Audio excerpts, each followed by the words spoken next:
There's a particular kind of silence that exists only in old houses at night. It's not an empty silence, but a heavy one, a watchful one. It's the silence of waiting. Alara knew this silence. She was about to become a part of it. Welcome, brave souls, to Deadform Stories, a place where shadows whisper and the line between nightmare and reality blurs. If you find comfort in the unknown, if you dare to peer into the abyss, then you are among friends here. Subscribe and join our congregation of the curious if you believe you can withstand the tales we unearth. For tonight's story, lean in close. What you are about to hear is a chronicle of a simple job, a list of rules, and a truth so dark it refuses to stay buried. It all began with a flyer, weathered and yellowed, tacked to a community board in a dusty coffee shop. The job was simple, deceptively so. Weekend night nurse for elderly gentlemen. Substantial pay for minimal, quiet work. For Alara, a nursing student drowning in student loans, the words substantial pay were a siren's call. She called the number, her finger tracing the faded ink. A man's voice,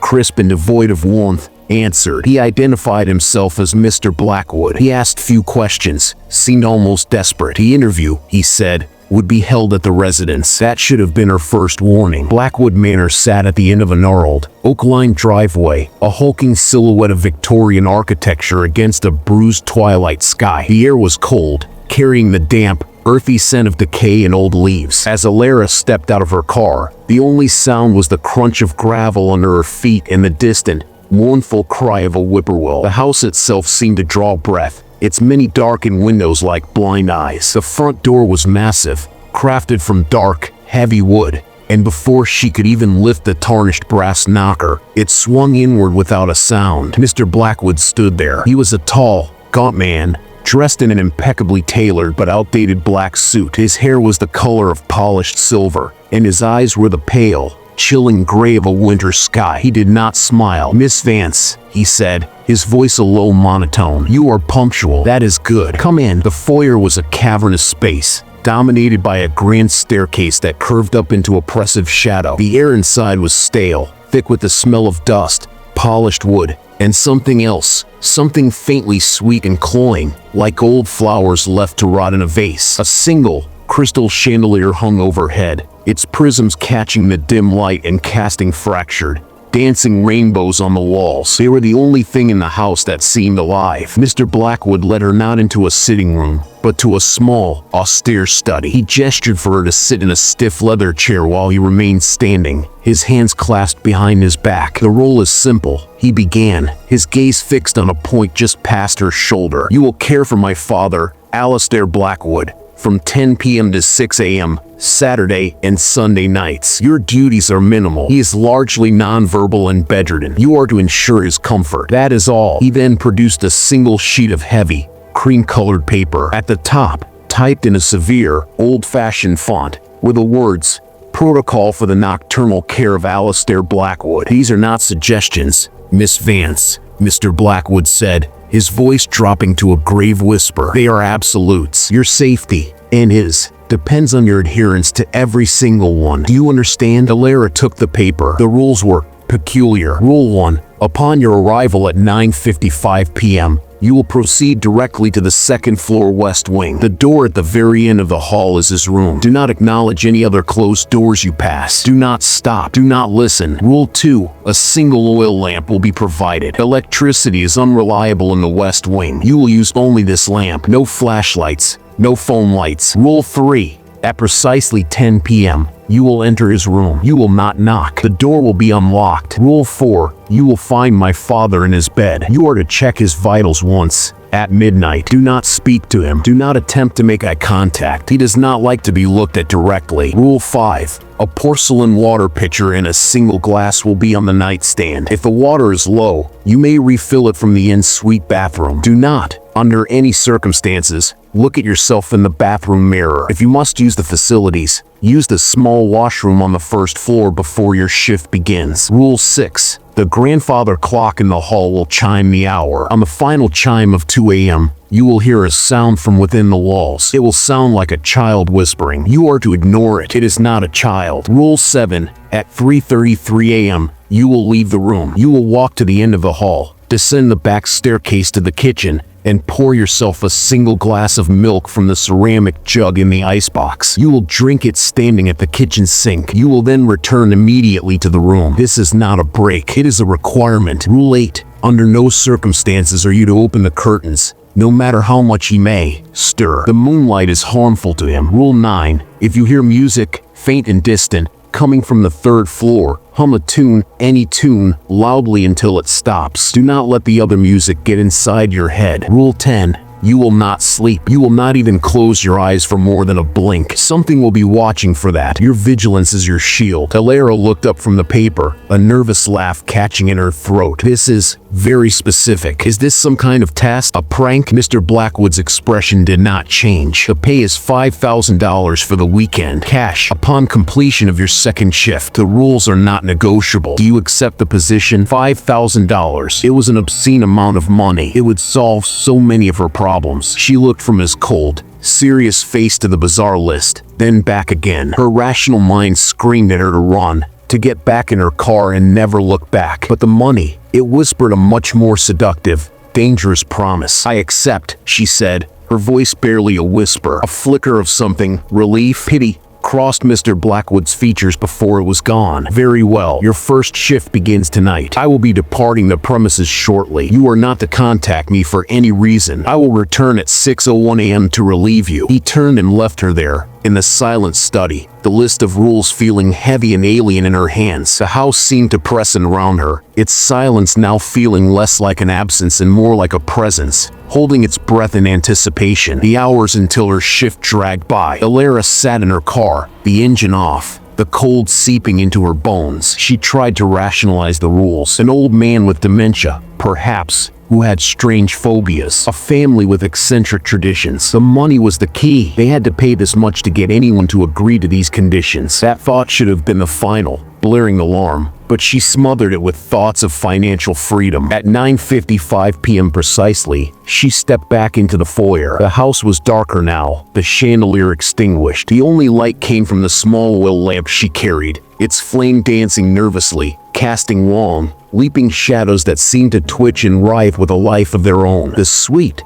cloying smell was stronger, and beneath it, she could now detect a new note, the dry, dusty scent of old books and mothballs. The grand staircase groaned under her weight as she ascended to the 2nd floor. The west wing was a tunnel of deeper darkness. The air grew colder with each step, a damp chill that seeped through her clothes and settled in her marrow. The hallway was lined with closed, dark wooden doors. As she walked, her lamplight glinting off their tarnished brass knobs, she heard it. A faint, rhythmic sound from behind one of them. A soft, wet, squelching noise, like someone methodically wringing out a heavy, sodden cloth. She remembered Rule 1. Do not listen. She quickened her pace, her heart hammering against her ribs. The door at the end of the hall was larger than the others, carved with intricate, swirling patterns that, in the flickering lamplight, looked less like decoration and more like writhing, trapped things. She checked her watch. 9:59 p.m. The silence was absolute, broken only by the frantic thudding of her own heart. At exactly 10 p.m., she turned the cold, porcelain knob and pushed the door open. The room beyond was vast and shrouded in a gloom that her lamp struggled to penetrate. The air was thick and still, carrying the unmistakable, antiseptic smell of sickness overlaid with that persistent, sweet rot. In the center of the room stood a massive, four-poster bed, its curtains drawn back, and in the bed, a form lay so still and shrunken it was barely a bump under the heavy velvet covers. Alistair Blackwood. She could see the outline of his head against the pillow, but his features were lost in shadow. A wisp of thin, white hair was visible. He did not move, did not breathe audibly. He was a statue of frailty. Alara closed the door softly behind her, the click of the latch echoing like a gunshot in the silence. She set the lamp down on a small, spindly table near the door, as far from the bed as possible. The room was furnished with heavy, dark antiques. A wardrobe loomed in one corner, its doors a gaping mauve darkness. The curtains he mentioned were thick, black velvet, drawn tightly shut. In the far wall, she could just make out the outline of another door, the en-suite bathroom. The mirror rule echoed in her mind. She sank into a high-backed armchair position in the corner, facing the bed. This was to be her post. For 8 hours, the minutes ticked by with an agonizing slowness, each one stretched taut by the profound silence. The only sound was the soft, almost imperceptible hiss of the oil lamp. She watched the still form in the bed, her eyes straining in the dim light. Was he even alive? He was so profoundly motionless. Then, at 11:07 p.m., something changed. A low, guttural sound emanated from the bed. It was not a snore. It was a deep, rattling vibration, like stones grinding together deep underground. It lasted for a full minute, then ceased as abruptly as it began. Alara's breath caught in her throat. She clutched the arms of the chair, her knuckles white. This was real. He was real, and the rules were real. Midnight approached. The grandfather clock in the hall began to chime, its sonorous, bronze tones vibrating through the floorboards. Bong, bong. Each strike felt like a physical blow in the tense atmosphere. On the 12th chime, she knew what she had to do. Her legs felt like lead as she stood and approached the bed. The rattling sound had stopped, replaced again by that terrifying stillness. She kept her eyes downcast, focused on the gnarled, blue-veined hand that lay on top of the coverlet. The skin was paper-thin, stretched over bones that looked too sharp, too brittle. She could see a medical bracelet on the wrist. She pulled out her stethoscope, her hands trembling. She would not look at his face. She would not. She gently placed the chest piece on his nightshirt, over his heart. The sound that filled her ears was not the steady lube dub of a human heartbeat. It was slow, far too slow. A deep, rhythmic thump, followed by a long, dragging silence, then another thump. It was the pace of a creature in hibernation, or something buried deep beneath the earth. And beneath the thumps, a faint, wet, clicking sound, like insectoid legs rubbing together. A wave of nausea washed over her. She pulled the stethoscope away as if burned. She fumbled for his wrist, her fingers searching for a pulse. The skin was cold, unnaturally so. She found the pulse point. It matched the heartbeat, a slow, powerful, alien rhythm. Thump. As her fingers pressed into his wrist, his hand twitched. It was a minute movement, a slight tightening of the tendons, but it was enough. Alara froze, her breath trapped in her lungs. Slowly, against every screaming instinct, her gaze was drawn upward, from the hand, along the bony arm, towards the shadowed hollow where his face should be. And in the darkness, 2 points of faint, phosphorescent green light ignited. They were not reflections. They were not tricks of the light. They were pinpricks of sickly, malevolent emerald, glowing from within the shadows of his face. They were focused directly on her. She stumbled back from the bed, a choked gasp escaping her lips. The green lights did not move. They just watched. She scrambled back to her chair, pulling her knees to her chest, making herself as small as possible. She had broken a rule. She had provoked a response. The thing in the bed was not a man. It was not human, and it was aware of her. The next 2 hours were a special kind of torture. She sat rigid in the chair, her eyes fixed on those 2 unblinking green points. They never wavered, never dimmed. They were a predator's eyes, observing its prey. The rattling sound began again, softer this time, a contented purr that vibrated through the floorboards. He knew she was afraid. At 2 a.m., the clock chimed again. Bong, bong. The sounds were a countdown. On the second chime, she heard it, just as Rule 6 had stated. From within the wall to her left, right beside her chair, a voice. It was small, thin, and impossibly close, as if someone was speaking through a crack in the plaster. "He's hungry," it whispered. "He hasn't fed in so long. Are you the new one?" The voice was that of a little girl, sweet and pleading. Every fiber of Alara's being wanted to answer, to demand to know what was happening. But the rule was clear. It is not a child. She squeezed her eyes shut, clamping her hands over her ears. But the whisper slithered through, insidious and clear. "Please," the voice whimpered. "Let me out. He put me in the walls. It's so cold in here." Tears streamed down Alara's face. She began to hum, a tuneless, frantic noise,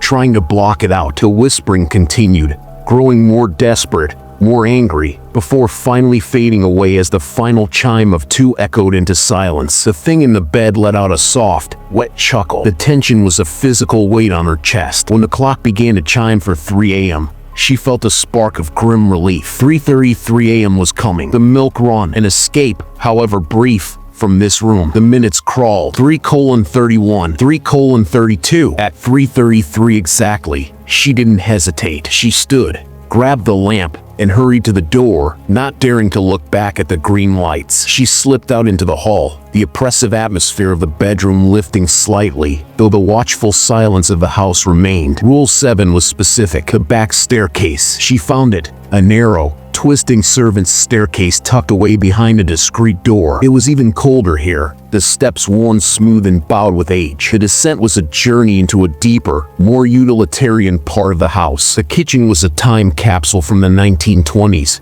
all chipped white tile and dark, heavy cabinetry. An old, humming icebox stood in the corner. She opened it. Inside, next to a few covered dishes, was a simple ceramic jug. Milk. She poured a glass, her hands still shaking. The milk was cold and rich. She drank it standing at the deep, porcelain sink, staring out the black window above it, seeing only her own pale, terrified reflection. The normalcy of the act was jarring. Why was this a rule? What was the purpose? As she set the empty glass in the sink, a sound drifted down from above. Music. It was faint, thin, and reedy, like a music box playing in a far-off room. But there was something wrong with the melody. It was discordant, the notes jarring and off-key, creating a tune that was both familiar and profoundly unsettling. It seemed to coil in the air, seeking a way into her mind. Rule 9. She began to hum, loudly, the first tune that came to her mind, a pop song from the radio. The distant music seemed to pulse in response, growing slightly louder, more insistent. It was a battle of wills, her clumsy humming against the invasive, unnatural melody. She hummed louder, almost shouting the notes, pouring all her fear and defiance into the sound. After a minute that felt like an hour, the music box melody faltered, then faded away into silence. Gulping air, Alara turned and almost ran back through the kitchen, up the narrow stairs, and down the long hall. She burst back into the room, slamming the door shut behind her and leaning against it, her chest heaving. The green lights in the bed were brighter now, and they were no longer pointed at the ceiling. They were turned towards the door, towards her. The rattling purr was louder, more intense. It was a sound of approval, anticipation. She had followed the rule. She had done exactly as she was told, and yet she felt a new, more profound terror. The rules weren't for her protection. They were a ritual, and she was a participant, playing her part perfectly. The final leg of the night, from 3:45 to 6 a.m., was an exercise in sheer endurance. The green eyes watched her relentlessly. The silence was no longer just heavy. It was predatory. She fought to keep her own eyes open, remembering Rule 10. Something will be watching for that. She pinched the soft skin of her arm until bruises formed. She bit the inside of her cheek to draw blood, anything to stay awake. The fear was a potent stimulant. When the first gray light of dawn began to filter faintly around the edges of the blackout curtains, the change in the room was immediate. The green lights in the bed dimmed, then winked out completely. The rattling purr ceased. A profound, menacing awareness that had filled the room all night simply withdrew. The thing in the bed became just a still, shrunken form once more. At 6:01 a.m. precisely, the bedroom door opened. Mr. Blackwood stood there, looking as crisp and impassive as he had the evening before. He glanced at Alara, huddled and trembling in her chair, then at the motionless bed. "Your shift is over, Miss Vance," he said, his voice flat. "You may go." Alara stumbled to her feet, her body stiff and cold. She didn't speak. She couldn't. She simply walked past him, out of the room, down the grand staircase, and out the front door. The morning air,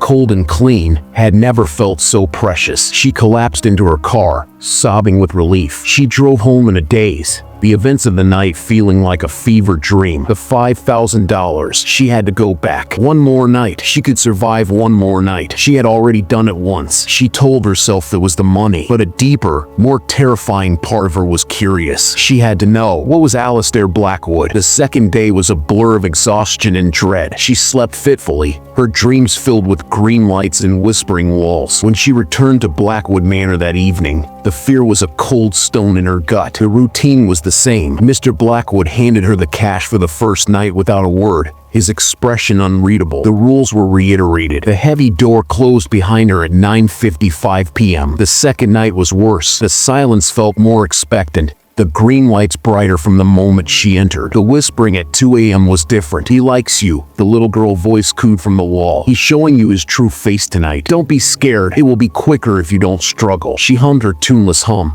her body trembling uncontrollably. At 3:33 a.m., she performed the milk ritual again, her mouth dry, the milk tasting like chalk. The discordant music from the third floor was louder this time, more aggressive, and her humming felt pathetically weak against it. When she returned to the room, the green lights were blazing, and she saw, for the first time, a suggestion of a shape around them. A long, pale, gaunt face, with a mouth that was too wide, stretched into a rictus that held those two emerald stars. The vigil until dawn was a waking nightmare. She was fighting a losing battle against sleep. Her eyelids grew heavy, her head nodding forward. Just for a second, a single, blissful second, she closed her eyes. A deafening crack shattered the silence. Her eyes flew open. The door to the en-suite bathroom, which had been closed, was now open a few inches. From within the absolute darkness of the bathroom, a single, bloodshot, human eye was pressed against the crack, staring directly at her. It blinked once, slowly, with a wet, sticky sound. A strangled scream caught in Alara's throat. She shot upright in the chair, her heart trying to beat its way out of her chest. The eyes stared, unblinking, filled with an intelligence and a malice that was utterly human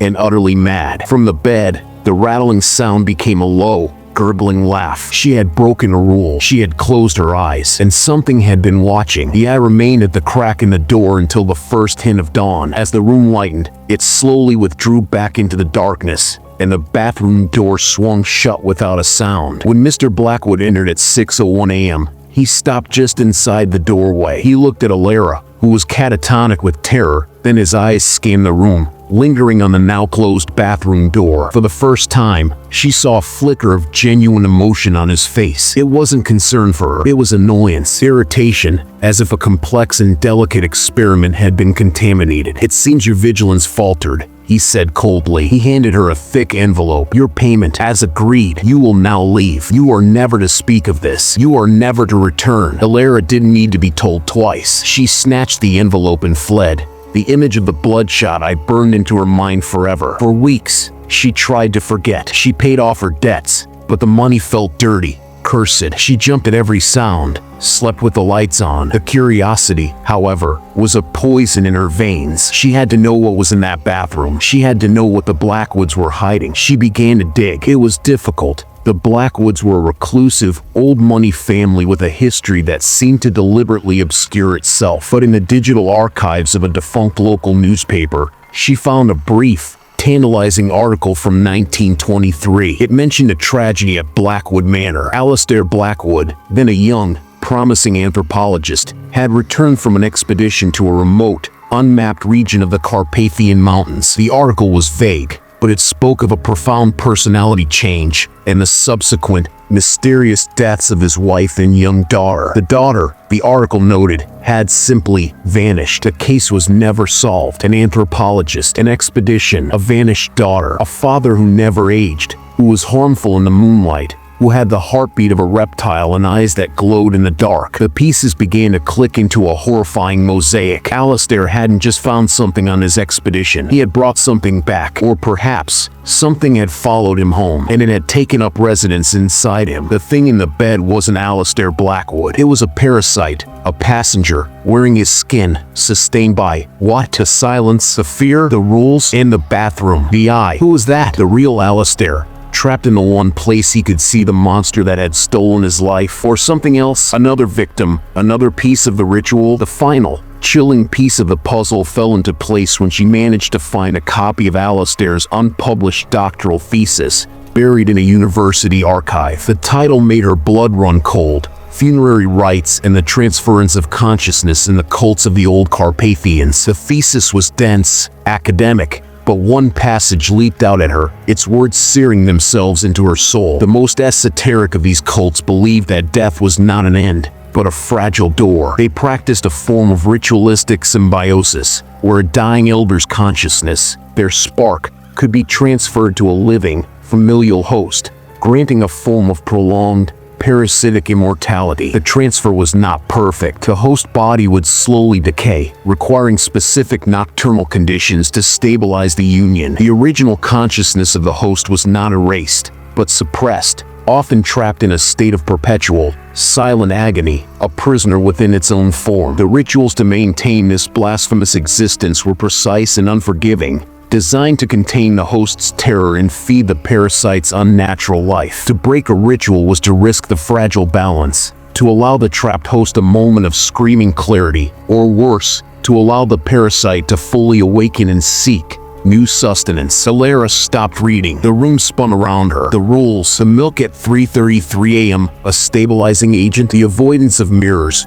to prevent the host from seeing its own trapped reflection, the humming to block the music, which was perhaps a siren's call from the parasite, trying to lure its next meal, the child in the wall, the vanished daughter. Had she been part of the ritual, a failed attempt, a sacrifice? She had not been caring for an old man. She had been a custodian for a horrific, unnatural ritual. Her presence, her fear, her adherence to the rules, was all part of the sustenance. She was a battery, a component in a machine designed to keep an ancient, evil intelligence alive inside a stolen body. The thing in the bed was the parasite. The bloodshot eye in the bathroom, that was the last shred of the real Alistair Blackwood, screaming from his prison. She never spoke of it again. She moved cities, changed her number, tried to bury the memory in the shallow grave of her mind. But some truths are like seeds planted in darkness. They grow. It's been a year. The money is long gone. The fear remains. She sleeps with a nightlight now. She avoids looking into mirrors for too long. And sometimes, in the dead of night,